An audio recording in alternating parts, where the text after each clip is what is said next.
Hey everyone, welcome back to another episode of the Career Gossip Podcast, episode 40. Um, today's episode is going to be a fun one. Um, so I can't, how fun? I don't know. Um, Oh, it's going to be fun because guess what? You yeah. know what I said I would do if I didn't read it?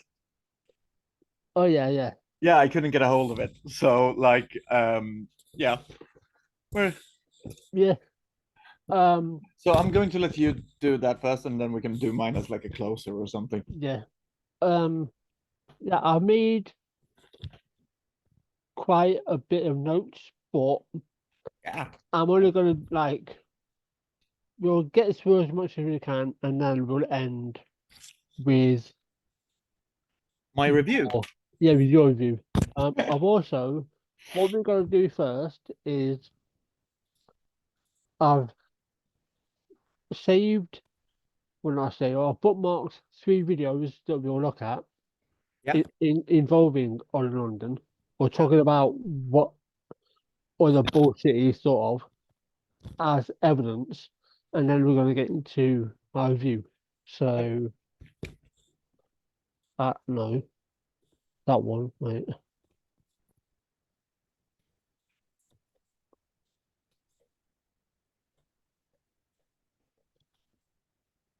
So,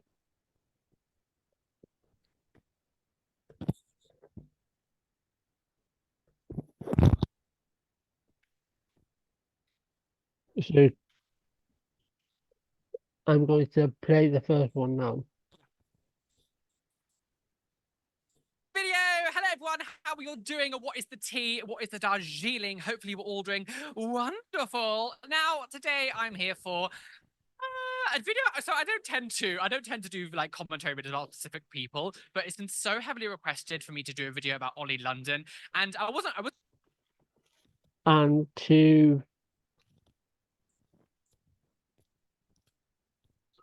Sorry, I just found where I had put my headphones, and I'm going to put the switch to them now. yeah, Okay. that's fine. Yeah. And to give context, the first video we're going to watch is by um Oli London, who covered Oli London when he said something really stupid. So also I'm gonna give credit to him in the show notes as well. Just because I'm not gonna take I'm not gonna use his video and take credit for it. That's not right. So I'm just gonna give that context. Um, because this will explain why Oli London. That's where we're coming, by the way. In case you didn't, in case you weren't here, didn't hear me in last week's episode. Yeah. Who is a bit of a laughing stock. He is a grifter. So I thought I'd give context. So if we, so let me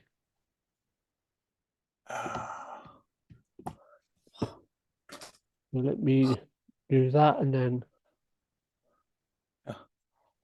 was There we originally going to do it, but a TikTok that Oli had posted a couple of days ago, I reacted to it over on my TikTok, and ever since I made that video and I saw something that Oli had said, it just confirmed to me and made me like so annoyed and just like I'm convinced that Oli London is a troll. And I don't believe anything that Oli says. Oli London is kind of part of the UK sort of scandal reality TV shock view circuit that goes on all the reality shows to get the kind of shock horror value. Like the UK love the kind of tabloidy shock factor stuff. Yeah. Famous from saying outlandish things, who will then go on like, Big Brother or This Morning and go do all sort of like social media shows as well. Ollie's thing that made them so sort of famous, sort of infamous, I should more say. Ollie was very, very obsessed, like problematically obsessed with Jimin from BTS, who is a singer of BTS, the K-pop. Well, I mean, if you don't know who BTS is, I don't know how, like, they've completely taken over the world. But Ollie became, like, sort of, like, problematically obsessed with this person to the stage where their thing was, I'm now obsessed with them. I love them so much. I'm now going to have loads of plastic surgery to look like them. I want to be them. I am them. I have a massive cardboard cutout that I'm. Yeah, and to give context to that, Yeah. So fucking Oli idiot. London, Such a fucking idiot. he became I mean, Ollie, yeah. yeah, he became obsessed to the point he started stalking this BTS member, Jimin. And Jimin himself had to publicly shout out to Oli London to say, "Stop stalking me." Yeah, It like got this so sounds like a person. yeah, it got so bad that Oli London married a cardboard cutout of Jimin. I hate him so much. Yeah, has had he had 32 surgeries. Obviously Yeah. he brought a book out a year or 2 years ago before getting to with my video review. But I thought we'd watch these videos to like give more context because it needs to be set, it needs to be aired. So yeah. Married two of them. It just became ludicrous, like to the stage where it was like, "What are you doing?" And it did just come across as very sort of like, "I'm sort of doing this for attention." Ollie did recently come out and make this video that kind of regained its popularity from everywhere, because when a lot of these people sort of like run down of their sort of like fame, because this kind of fame is very fickle. When you're known for being outlandish or saying like an insane thing, it's very fickle. And so you either have two ways of going: they've become more and more extreme, or you're just gonna let it fizzle out.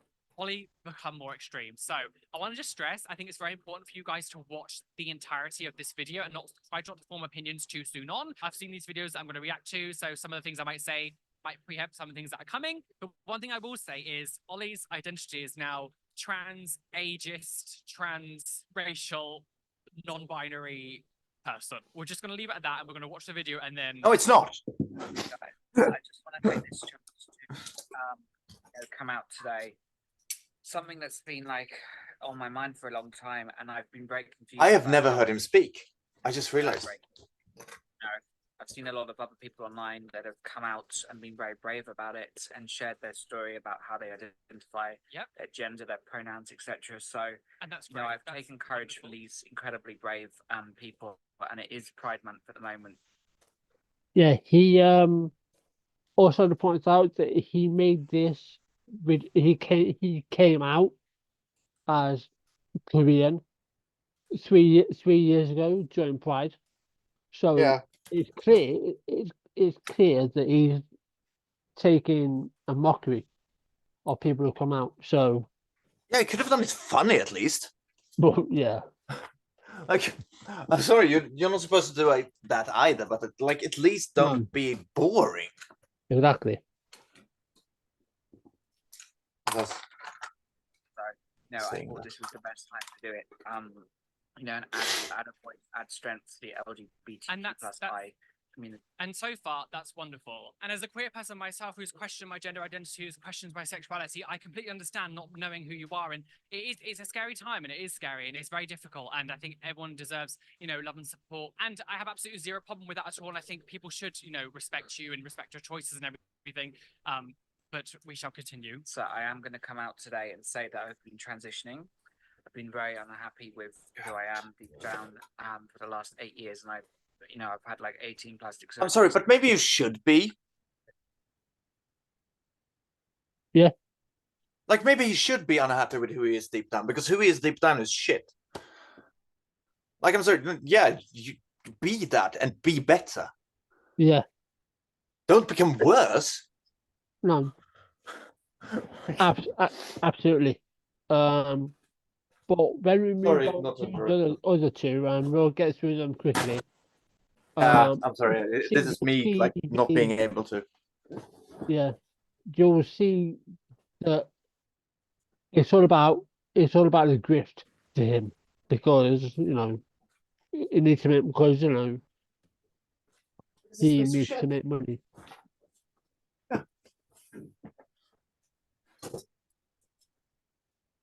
lift, temple lift, an eye surgery, a canthoplasty. I want to state as well that I'm also very pro plastic surgery. I think if you want to do something for yourself that will make you feel more comfortable, I do think people should have some kind of I think actually now it's legal. I think it's actually you're meant to, when you have any kind of like sort of heavy plastic surgery, you have to have some kind of therapy beforehand, I think, to make sure that you were necessarily doing something in sound mind. But I think doing things for yourself and doing things not for anyone else, like if you should never get surgery to please someone else, you know, else making you do it. But if you're doing it for yourself and it makes you comfortable and you have the money or the means, everything to do it, literally go for it. It's your life and you live, you know, your best life. But I am coming out as non-binary. Wonderful. I don't feel I identify as male or female. I just feel like I'm just in the middle. And my pronouns are they, them, Korean, Jimin. Because I know a lot of people. From the start of this video, nothing that Oli has said is problematic. I think it echoes a lot of LGBT people's suffering and struggle with life, where it's like struggling to understand yourself and wanting to, like, you know, better yourself. And, you know, as for trans people, like for surgeries and things to help them with gender dysphoria and all this kind of stuff. And nothing that Oli was saying was problematic. So if you come out as non-binary, wonderful. Live your best life. Very proud of you. Like, absolutely amazing. If you want to go by they, them pronouns, absolutely amazing. Already it started where it's, my pronouns are also Korean and Jimin. Or in, so there's so the specified version of this is it's Ko and Rian, it's in Korean, so their pronouns is Ko and Rian. Already from the get-go, when you say things like that, it just makes it sound like you're joking or that you're making some kind of like mockery of pronouns or, you know, non-binary identities. Because of who Oli is and the history of Oli's obsession with Korean culture and Jimin specifically, for you to say your pronouns are Korean and Jimin, it's a bit like the whole I identify as a tech helicopter, you know, my pronouns are pro and Pella. Like, we've heard these jokes over and over and over again. It just sounds like a joke. It just sounds like you are mocking trans identities and non-binary identities. Pronouns are they, them, Korean. Oh yeah, but he is. You understand me? Yeah, it's like he also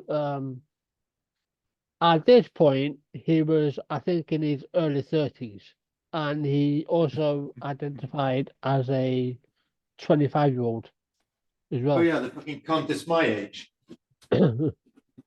So yeah, I think we can safely assume that, you know, like you can. He's a piece of shit. Yeah.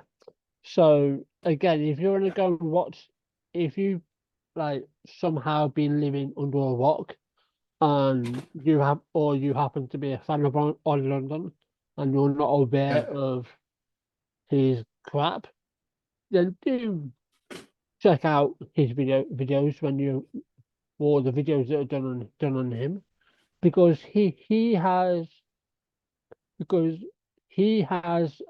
scrapped this video off of his main channel, because he's done a deep clean now, because obviously, you know, he, you know, like Yeah.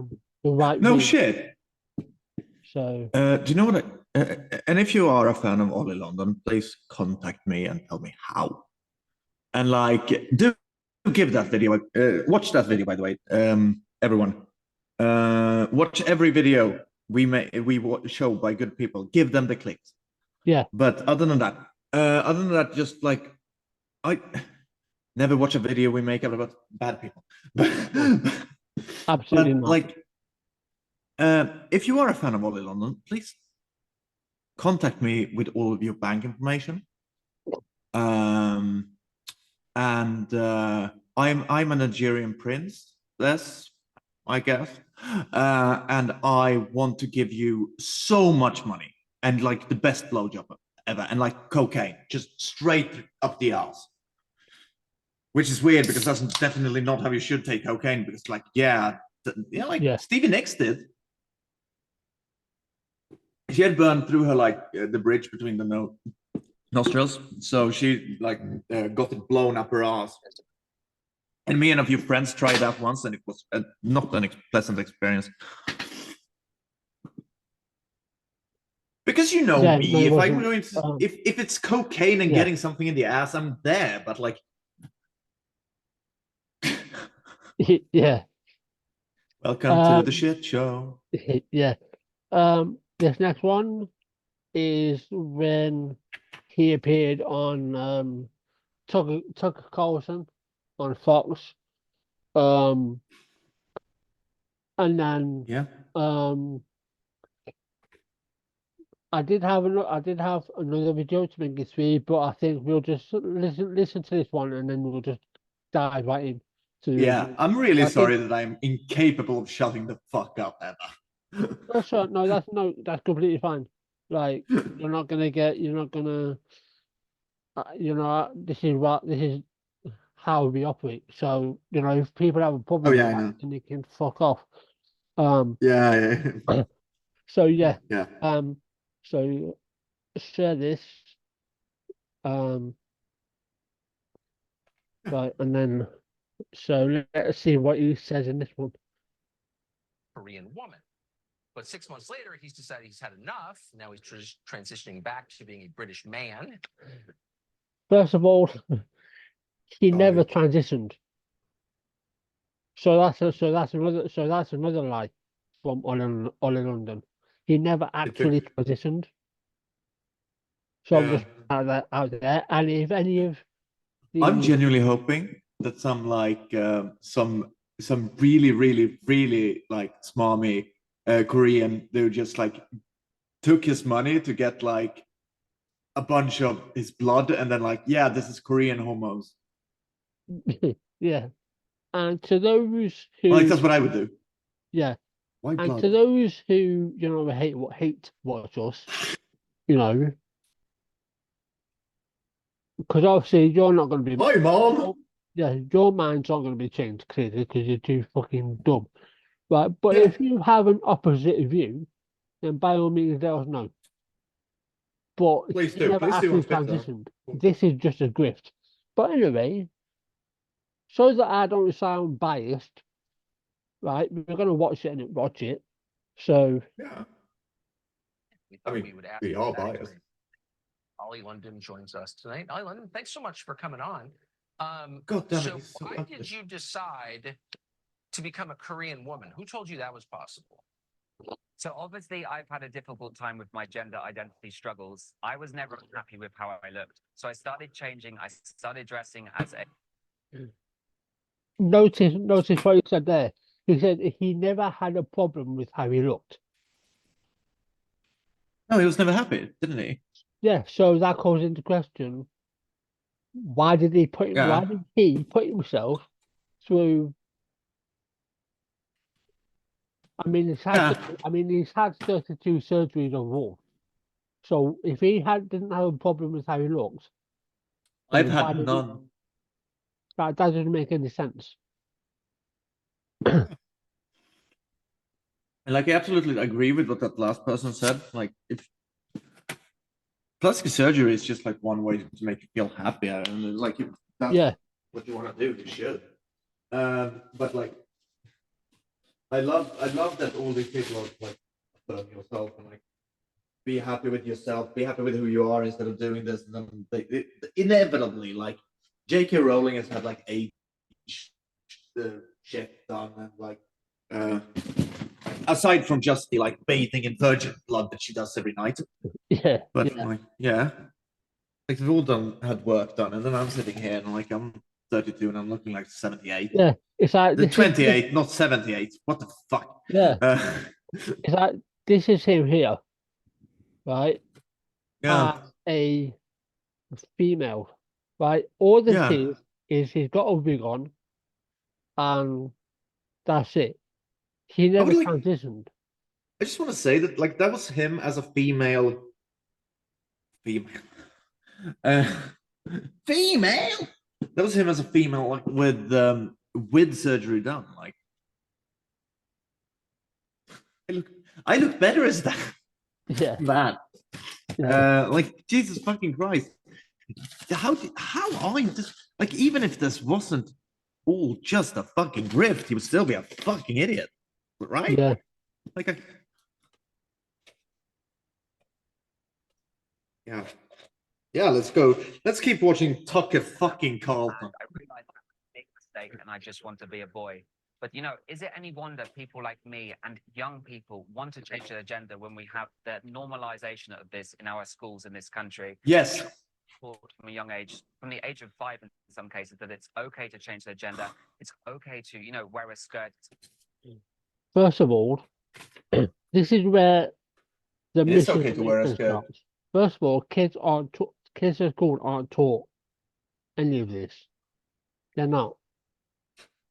That depends how you mean taught, like not in the curriculum, but like we do have like we should teach them values and stuff. Yeah. Like that is but that's a good thing. But yeah, Because I've had trans students who have never been told that it's okay until I have said. And it is okay. People as young as 5 should know that it is okay, because people as young as 5. It's great that I have a fucking podcast when I can't even speak. But like people as young as 5 are trans. yeah, I was trans when I was fucking 3 years old. yeah. But I think the way he's trying to frame it, because obviously to give. Oh yeah, he means context. to like to do like math, like Yeah. 1 + 1 = 2, and gender plus gender equals even more gender, so everyone gets gender. Yeah, Like that's what he. Yeah. To give context, Oli London, because of his views and because you know he's making money off of something that he never did, he has to keep up with the narrative, because otherwise he's not going to be able to make money. The way he framed it was like you know, in his head, like, oh, no wonder children as young as 5 are being taught this. No one tells 5-year-olds. No, like the way he framed this, like he should have stopped that I thought. Yeah. Like you haven't had a thought in your life, Ollie. Yeah. The brainworm stops stuff from happening. Yeah. Right. Okay for a boy to use a gender-neutral toilet when it puts girls at risk. This is the new norm. It doesn't put girls at risk. It puts girls at risk. We've covered at least 2. We've covered this in a previous podcast where Yeah. and it's like, no, gender neutral toilets are becoming more accepting thing now. They're also completely fucking optional. Yeah. Girls at risk. No. Anyway. Oh, like the dumbest thing I've heard. Schools are about toxic masculinity. They're eroding the alpha male. The alpha straight male has been eroded. You know, Tucker, what happened? No, it hasn't. Because listen, alpha males still exist. Right? Just look at Andrew Tate. He's an arsehole who's been charged with trafficking. Alpha males. And then there's like, but then there's like actual fucking people who have like masculine positive qualities. It's so funny. I have like this friend. I was so averse to masculinity when I was younger. Like I've been all my life. I've always been, because I think I have like extremely loud on this. Sorry. But like I've always been averse to masculinity for obvious reasons, right? But then and then I meet up, and then I get like in the same span of like in the same group, I meet 2 people. One of them are everything that's wrong with men, like everything. He's this doctor. He like basically has like views, and the reason he's a doctor is because that's a good profession. Like that's a good profession to be. That was literally his plan when he set out to be a doctor. It was that, well, that's a good profession to have, and then I can have kids, and like that's, and I will build my own house, and then I will strangle a bear. And none of those are jokes, by the way. All of those are his dreams. Yeah. And I'm really good friend with his ex-girlfriend. Like she's one of my best friends, and I was so happy. She told me first of everyone, because she noticed that whenever he touched me, I would just like freeze up because I hated him so fucking much. And then in the same group of, he's not in the group anymore. Thank fuck for that. But then we had this other person in that same group, and there's nothing feminine about him. There is not a single feminine trait about him. There isn't, and he is a very man's man. Yeah. And it's all positive. Like, this is not a toxic trait in him. Exactly. He's one of the most sweethearted people I've ever met in my entire life. He's wonderful, and he's intelligent, and he's brilliant, and like he had one of the most beautiful reactions to me coming out to him, and like we sat up all night that night, like talking until 10 o'clock in the morning or something. But he's not feminine at all. He's extremely masculine, both in mannerisms and stuff. Like, there are those people. Yeah. And it doesn't have to be toxic Andrew Tate. Like, I'm not going to say that they're alpha, because alpha as a concept is fucking broken, and like that was done on like wolves in captivity, and even the person who did the fucking study picked it, and also human beings aren't wolves, you fucking cunts. But like, I just needed to get in that, like, there are very manly people out there. They're just not who are, and that's where that's a positive thing. They're just not these people. And that's the problem for these people. Yeah. Years ago, when kids used to go to school, they used to idolize Superman and astronauts. Now kids are being pushed this radical ideology. They're taught to idolize weak men like Harry Styles, weak politics. Harry Styles isn't weak. Kids still idolize Superman, or their favorite character. We literally live in a craze of comic book movies, you fucking doll. Too many people idolize these people, in fact. And also, like, Harry Styles isn't. Yeah, he's not. He does have shit taste, though. He should, like, if he should keep, like, if he's going to keep femming and going to keep like doing the whole like wearing dresses shit, please, Harry, for fuck's sake, wear a proper dress, wear a good dress. You look like shit in that dress. That was my only gripe with those pictures, by the way, and that is a big gripe, because like that makes it seem like a costume. It shouldn't seem like a costume. When Bowie was wearing like ladies' clothes, and when like who's the fucking singer from Motley Crue?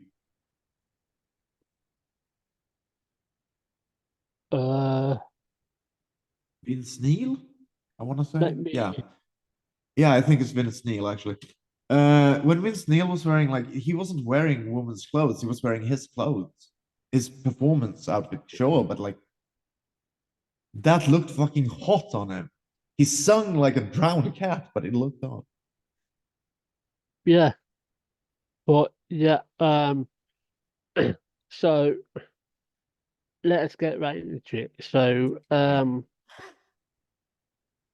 I'm sure this will piss a lot of turfs off, but I don't give a shit. So let's get into it. So if you've been living under a rock, Oli London's book, Gender Madness, was originally called Detransitioner or Detransitioning, whatever, and then they changed it whilst it was still in the pre-order phase. So, Gender Madness, and this is the tagline: one man's devastating struggle with woke ideology and his battle to this famous saying that TERFs like to use protect children. Actually, no, wait a minute, that's Grinner's line. Protect children. By Oli London is a controversial book that delves into the author's personal experience. What personal experience? With gender identity and his subsequent detransition. First of all, he never transitioned, like I stated earlier. While the book has garnered attention for its provocative stance, it has also been criticized for spreading misinformation and disinformation about gender identity and related issues. So, a brief overview. Oli London, a British K-pop singer, although he seems to identify as Korean, which is impossible. So again, mocking trans people. Yeah, Known course. for his multiple surgeries to resemble BTS member Jimin, shares his journey of transitioning and later detransitioning. Again, didn't exist. The book aims to challenge the gender ideology movement. Okay, you've done a shit job. And criticizes the influence of social media, the education system, and the medical industry on young people considering gender transition. So, first of all, misinformation and disinformation. Misrepresentation of gender affirming care. London portrays gender affirming care as a multi-billion-dollar industry that preys on vulnerable youth. This characterization is misleading as it ignores the rigorous medical and psychological evaluations that precede any gender-affirming treatment.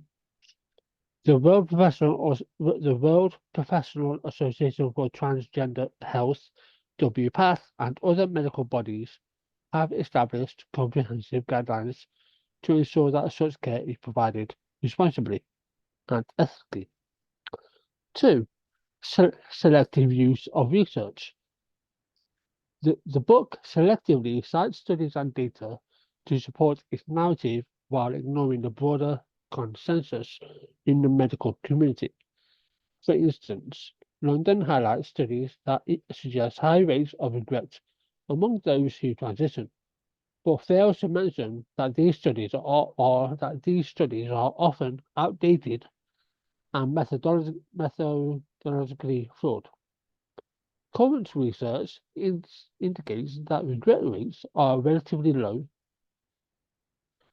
which is around 1%, Yeah. and that gender affirming care significantly improves the mental health and well-being of transgender individuals. Next, Yeah. scaremongering tactics. London employs scaremongering tactics by suggesting that the education system and media are pushing children into transitioning. This claim lacks substantial evidence and overlooks the fact that discussions about gender identity in educational settings are aimed at fostering understanding and acceptance, not coercion. So I also made a note that he was using to go back to the studies. He was using studies from the 1970s to support his narrative. You heard me correct. From the 1970s. Yeah, I did. I absolutely did hear. I'm sorry, I broke when you heard said that because I was like I was looking for something, but yeah, and then you said, and I just sort of like realized that I stared silently for a few seconds there, just Yeah, and this is grasping that because what and the I've fuck seen did you just? and I've seen this before as well because I've had plenty of turfs use use studies that are like over a decade old to support their narrative. And it's like, are you that stupid? Well, I see that's a wrong question to ask. Clearly, Oh clearly yeah, they are. it is. But anyway, moving on. The book has received mixed reviews. Some readers appreciate London's candidness and view the book as a necessary critique of current trends. Well, clearly they're fucking stupid. Of current trends in gender identity discussions. However, many critics argue that the book perpetuates harmful stereotypes and misinformation about transgender people. Well, yeah. Misinformation and disinformation. Misrepresentation of gender-affirming care. This is his claim. Excuse me. London describes gender-affirming care as a lucrative industry exploiting vulnerable youth. Reality. This portrayal is misleading. Gender-affirming care is a medically recognized practice aimed at supporting individuals whose gender identity differs from their assigned sex birth, which is something that he never struggled with, despite his many surgeries. But anyway, No, I struggle with including like my mental brain. health evaluations to ensure that the care provided is appropriate and beneficial. Major medical organizations, such as the American Medical Association, AMA, and WPATH, endorse gender affirming care as essential for the well-being of transgender individuals. Exaggeration of regret rates. Claim. The book emphasizes high rates of regret among those who undergo gender transition. Reality. While regret does occur, it is relatively rare. Studies show that the vast majority of transgender individuals who receive gender affirming care report improved mental health and quality of life. For example, a study published in the journal Pediatrics found that only 2.5% of transgender youth who underwent gender affirming surgery expressed regret. London's focus on outdated or methodologically flawed studies skews perception of regret rates. And it's like, no, that's all that Yeah. this book is. It's just full of misinformation and disinformation. Now, again, for those people who do, people trying to use trans adults, for whatever reason, they may stop transitioning or they detransition. Right? That's their journey. They have to look Yeah. after themselves. But it's like I've got like 5 hours. I've got 5 hours left of this book to listen to, and I'm not going to listen to the rest of it because I've heard enough. But I'm going to continue, and then because obviously I made a lot of notes, and then we're going to end Yeah. on Max's input. Oh yeah, with- definitely. I'm just like stunned by the fucking stupidity of it. So that's why I'm kind of yeah, quiet. yeah. Cherry picking. Also, I Studies. did a banger tweet Yeah, earlier. You saw that? yeah, Me picking the fucking grain filter to make to make like the soup can and the yeah, Kelly Yakin and the like yeah, Glinna look like parts of the image. As I was doing that, all I could think was like, maybe I did something wrong. Like to get to this point in my life where I am this person, yeah, maybe I have done some bad choices on the way. yeah. If you don't know what I'm talking about, go on to Bubblecum Barbie on Twitter. That's at Bubblecum Barbie. Yeah. And just check the latest thing that I posted because it's probably the funniest fucking thing that I posted ever. So sticking with selective use of research, cherry picking studies. London selectively cites studies that support his narrative while ignoring the broader body of research.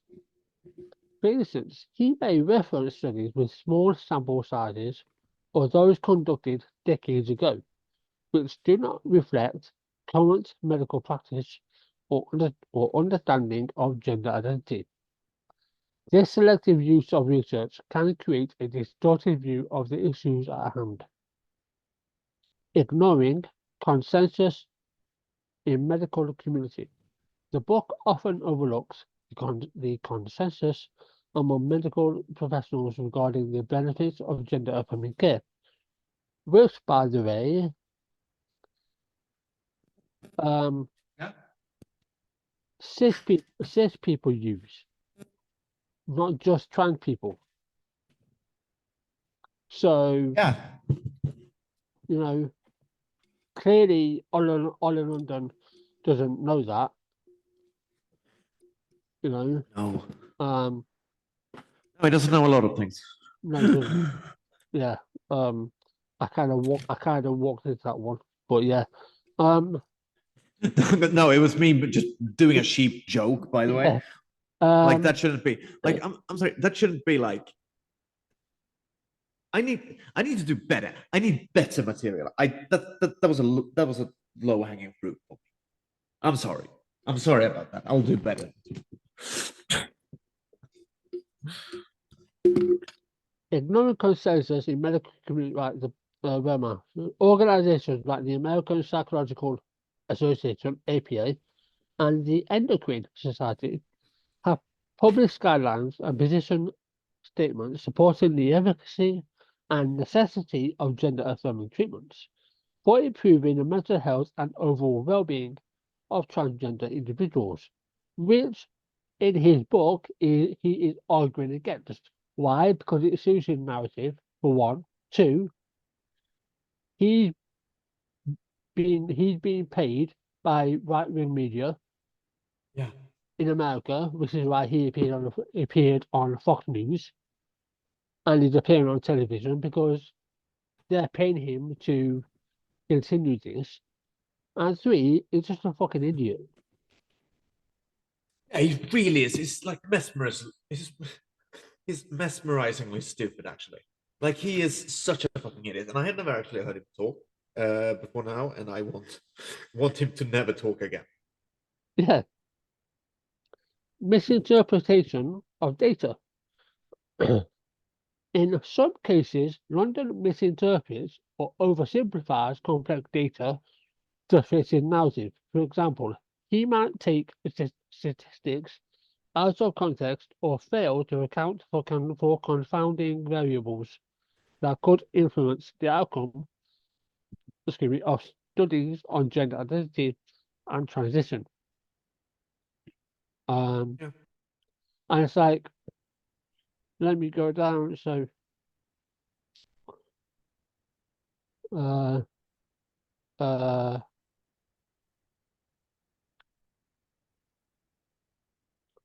right. So there could be a number of things relating to, because there's other factors that you have to take into account. So here are some common factors that may contribute to regret. So one, social and familial pressures, lack of support.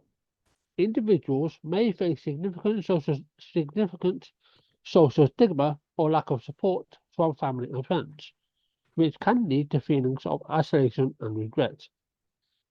Discrimination. Experiencing discrimination or harassment in various aspects of life, such as at work or in public spaces, can negatively impact mental health and lead to regret.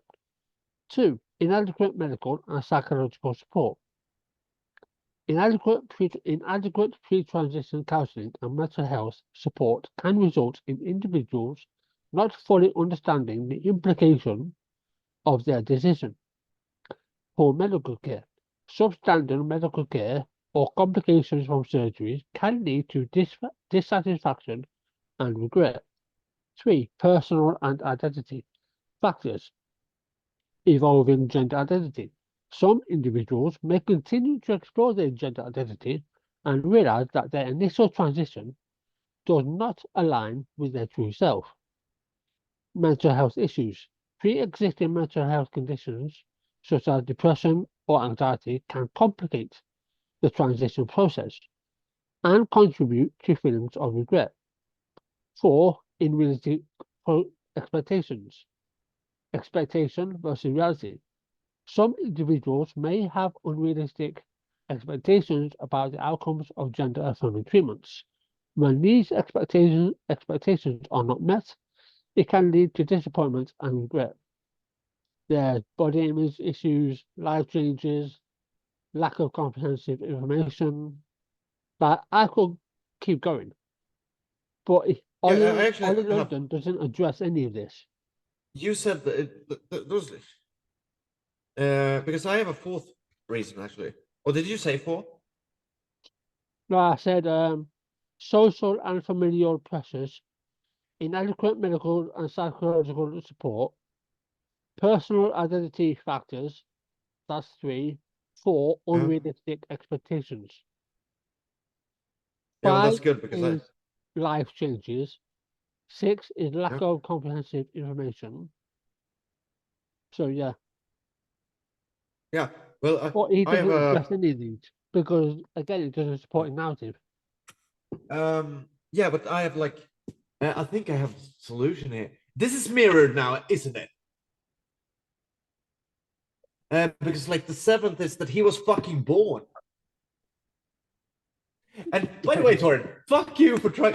Like that's a 3, a 4, a 5, and a 6 all in one, and a 7. Because as you were going there, I was like, okay, well, I'm making that into a 7 then. Oh, anyway, yeah. I'm sorry I had to do that one. No, it's right. And it's like, Why he might feel regret, I don't know. He has to fucking mirror it, so. no. And it's like, I mean, He really is a sad cunt. yeah, I mean, I could I could keep going, but I think Yeah. I'll just be repeating myself at that point. Like, last one, contextual misrepresentation, misleading narratives about the medical community. This is Oli London's claim in his book. Suggests Yeah. that the medical community is driven by profit motives and is quick to push individuals, especially youth, into gender-affirming treatments without proper evaluation. Reality: this narrative misrepresents the ethical standards and practices of the medical community. Gender-affirming care is provided based on established guidelines that prioritize patient well-being. Healthcare providers follow rigorous protocols, including comprehensive psychological assessments to ensure that individuals are making informed decisions. The portrayal of the medical community as profit-driven undermines the professionalism and ethical considerations that guide medical practice. Distortion of educational efforts. The book claims that educational programs are indoctrinating children into questioning their gender identity and pushing them towards transition. Educational programs don't do that. No, Like, no. No. No. That's you're absolutely correct. I don't I genuinely I have nothing to add there. Yeah, no, they don't. and yes, It's just that simple. yeah, and yes, like if you want to, if you wanna, like, I'm saying this to you, Ollie, not that you'll listen to this because you're probably trying to think up another grift. But have you ever considered this? Yes, are there problems in services that could be improved? Yes, but that goes with any service. There could be improvements, and there is a conversation to be had about that, Yeah. right? But everything else you have said, because again, you didn't write this book. You paid someone to write it for you, because I find it really hard to believe that you would actually sit down at a desk, right, and actually type all this out, right? Yeah, I'm not buying that shit. But yeah, I mean, again, I could keep going and going, but I think I pretty much made my point in my notes. And Yeah. so you know, now I'm gonna And so let I'm just me do this last one and then I'm just I'll bringing up my notes yeah. right now. So Um um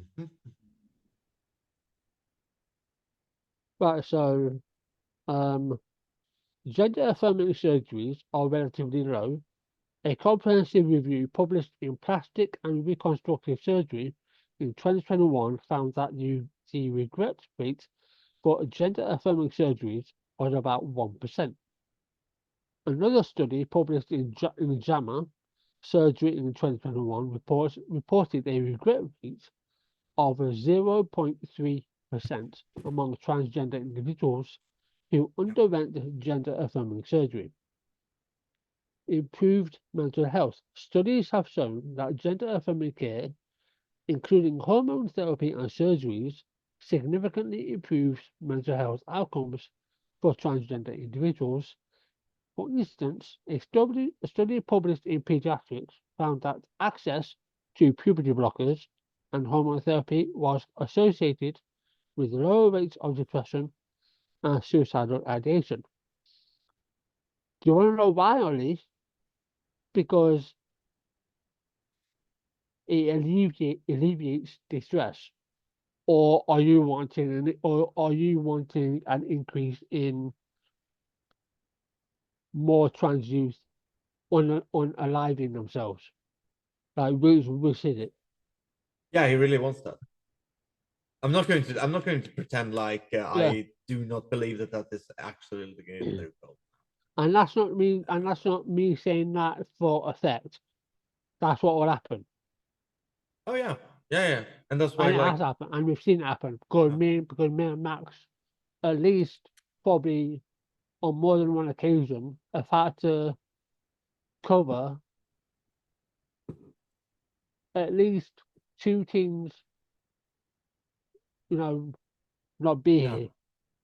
Like, no, Let's say this. I have covered none of turfs killing themselves, no, and that would make me happy.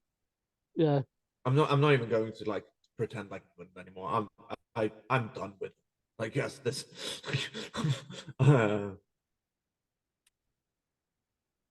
yeah. So, yeah. uh, Yeah. confounding factors. This will be the last one, and then I'll hand it over because Hmm. otherwise I'm just going to get even more annoyed at his stupidity. Mm. London often overlooks confounding factors that can influence regret rates. Sorry, I had a bit of a stroke. For example, individuals who regret their transition may have faced significant social stigma, lack of support, or inadequate medical care. These factors can contribute to regret, but are not necessarily indicative of the efficacy of gender affirming care itself. Longitudinal studies. Longitudinal studies, which follow individuals over an extended period, provide a more accurate picture of regret rates.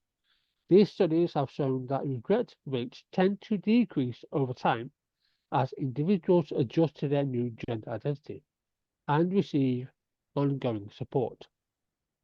The misrepresentation. Anecdotal evidence. London often relies on anecdotal evidence and personal testimonies to support its claims about high regret rates. While personal stories are important, they do not provide a comprehensive view of the overall population. Anecdotal evidence can be powerful but should be balanced with empirical data to avoid misleading conclusions. Media influence. The portrayal of regret in the media can also skew public perception. High profile cases of detransitioning receive significant media attention, which can create the impression that regret is more common than it actually is. This selective reporting can contribute to the exaggeration of regret rates. But yeah, that's it. I'm done with my notes. Right. Okay. So now it's going here. Like as I said, I have not read this, but I must say that this is one of the most fascinating books that I've ever read because I did not expect it to be what it was. I thought we were getting like him arguing and telling his story in this gender matters, and in fact, I thought it would ever be about gender at all. It is about some bits of it are about homosexuality, although it's kind of weird homosexuality. Mostly it's about being gothic. I do find it weird that he has author's notes at the start of every chapter, but I'll read. His writing style is also really weird and verbose, and like the main character, she is just completely vile and reprehensible. So I guess he did write something that he could relate to at least. So it centers on Ebony Darkness Dementia Raven Way, who's a vampire who goes to Hogwarts.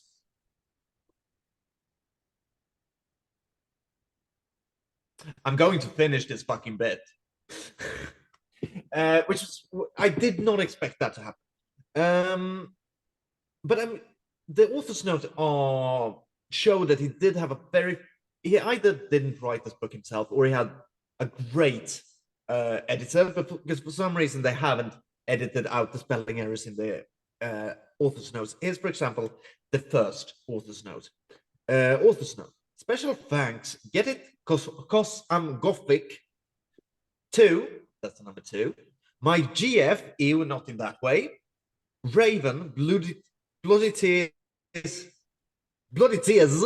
666 for helping me with the story and spelling.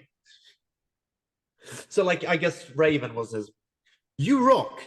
Just in Urdaluv of my depressing life. You rock too. MCR rocks.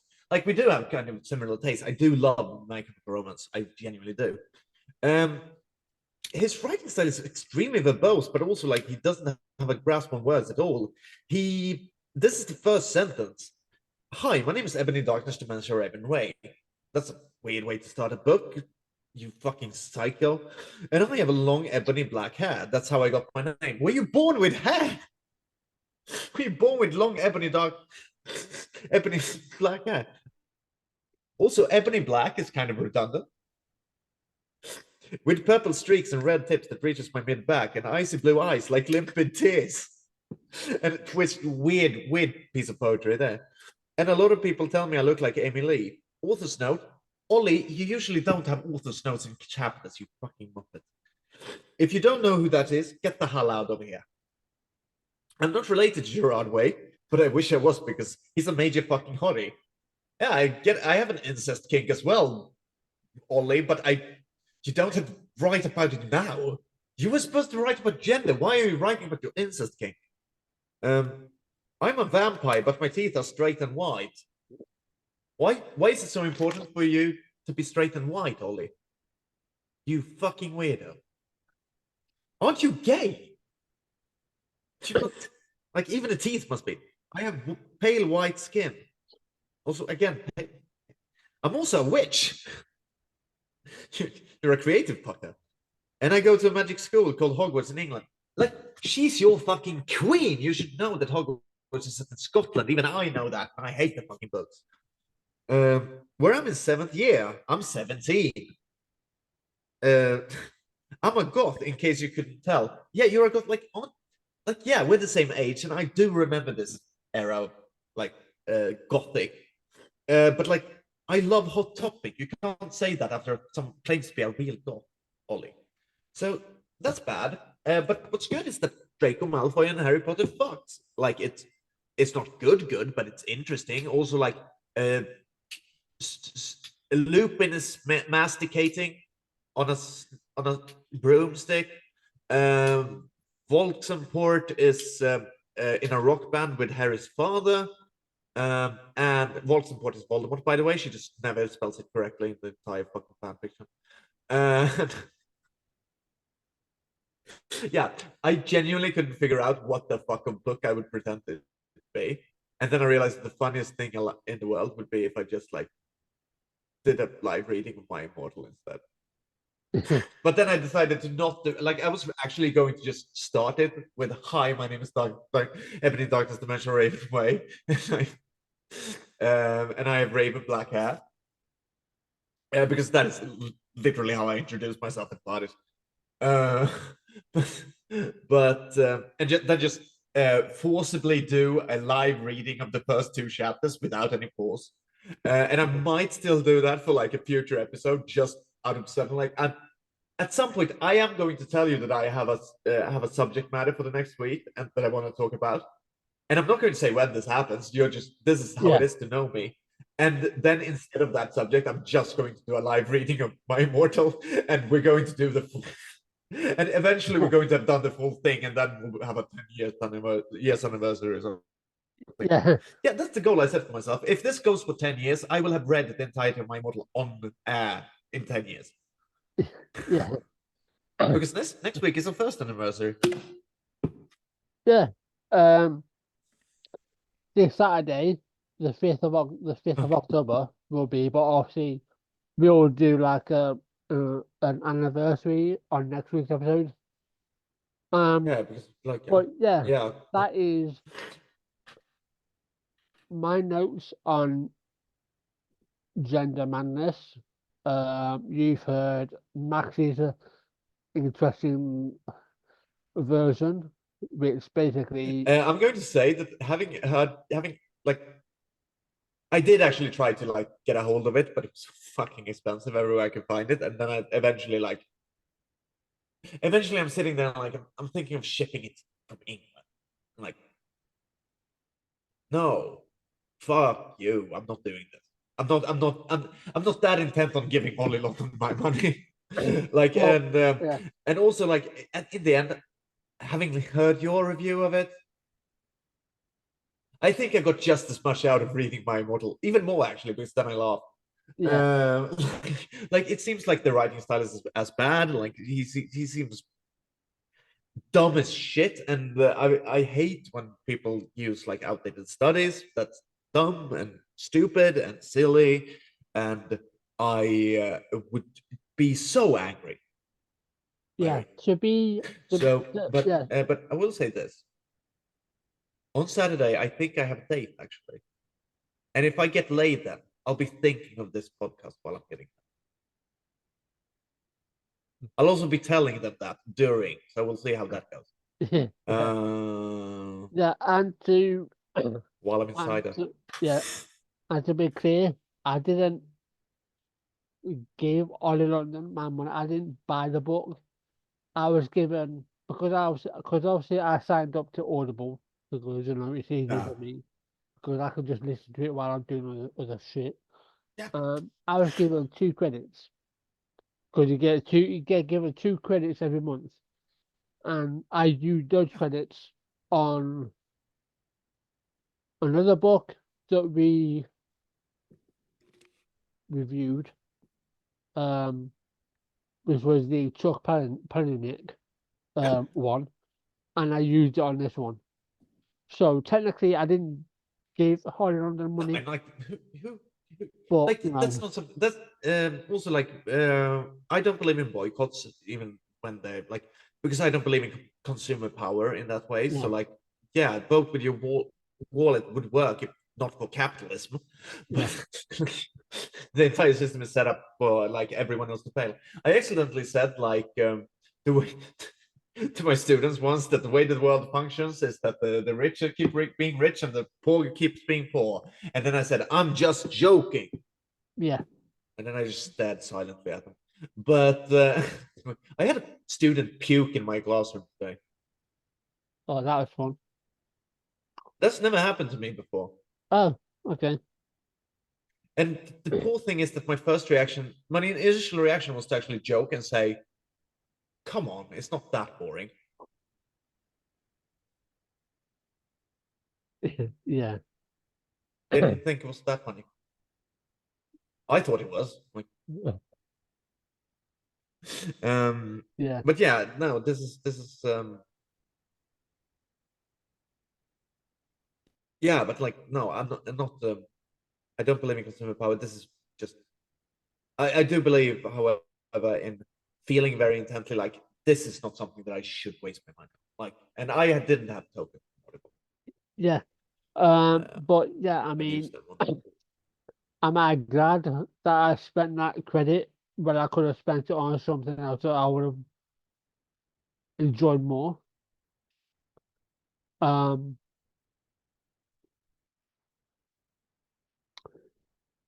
yeah, probably. But you know, it is what it is. Um,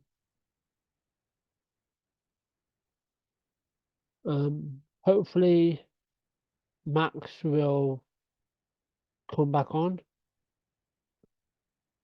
Um, um, it might have been her connection. So hopefully she will come back on to end out this episode. But yeah, that is my review of Oli London's Gender Madness book. I will put a part of my review in the description of the episode. I won't put all of it in there. Obviously, I'll put a taster in there.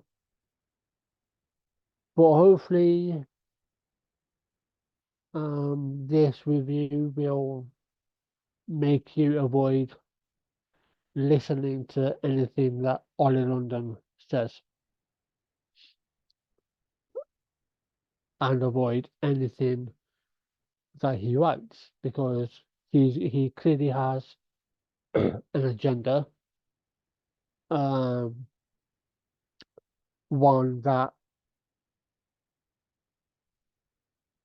he needs to make money, and he will do anything, say anything. He will align himself with anything or anyone. Jesus fucking Christ. Apparently, my charger for my computer is so fucking poor that it's draining it while it's using it. I've had that the same issue before, and it's Yeah. annoying. So that's what happened. Like I had, yeah. Yeah. Anyway, so and my cell phone is also dying, so I'm going to have to like log off right away. But I'm sorry about that. No, it's all right. No, it's all But right. But this was yeah, fun. so that would be it. We'll be back again next week. Yeah. And so yeah, so look forward to. We'll be going back to news again. So I'll try and Yeah. find some stuff that has a happier note. Yeah. But yeah, we'll be back next I week. have I have an idea for the next like in 2 weeks. But yeah, I need to make sure of one thing first. That I actually have the fucking thing and that I like get a hold of it. So I'll get back to you in the week during the weekend. yeah, that's fine. Right, right. So we'll see you next week. So let me. I just want to stop recording.